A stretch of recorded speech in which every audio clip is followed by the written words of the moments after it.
In this video, I'm going to be walking you through 4 methods to take better photos on a bright day with your DSLR camera. I'm Zulf from Zulf Photography.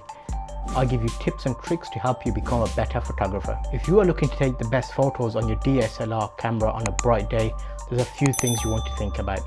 The main being the sun.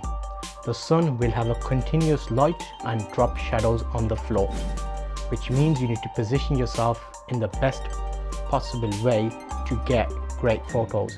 The main thing you can help with that is taking photos in a shady environment. So if you can find shade from a tree, a building which is consistent, that will actually help you a long way to getting photos that are a lot more like this as opposed to like this. What the sun does do is bring us some challenges with harsh light. You'll try and compensate with your camera settings to get that best exposure. However, it will throw other things out in the background or depending on what you're photographing. So what you want to think about is all the settings that will help you achieve the best from your camera. Okay. So in the middle here is a little meter, light meter. So when I half click the button, you'll see a little dot up here. Now you can see that dot is right in the middle, which means it's not too dark and it's not too bright. I'm on 250 shutter speed. I'm on f-stop 5 aperture and I'm on 100 ISO. So before I've even taken a photo, I know if I take a photo now, that'll come out well exposed for the ground, because that's what we metered on. So now I'll show you that picture as the first picture in the video. But as soon as I point upwards, you'll see it's gone all the way over here, because now it's pointing to the sky, which means it's too bright. So I bring the aperture up and that comes down.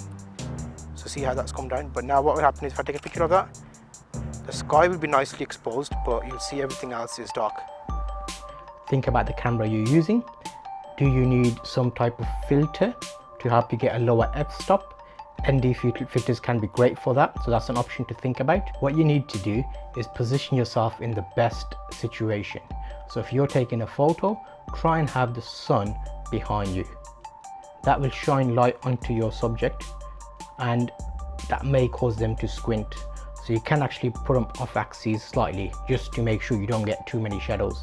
But I'll show you a few pictures and examples of how that can help you. If you're exposing on a dark animal or anything dark, so say for example in this picture you have to focus on my black jacket. When we're using that system I showed you earlier, the camera will think that's black, so I need to make that brighter. It tries to compensate and makes that brighter, but then everything else seems bright as well. So sometimes you might not want to concentrate on the one black thing in the photo. Concentrate on a mid-tone. So I normally use like a bush or a tree, and I use that as a midpoint. I'll show you 2 photos where that is a good example. So if you're using that middle metering mode system, these 2 photos you should see now will show you the difference of metering on the black dog versus metering on the tree behind him. And the tree behind him makes everything more equal as opposed to really bright. So that's a quick look at that. Might be too bright actually, but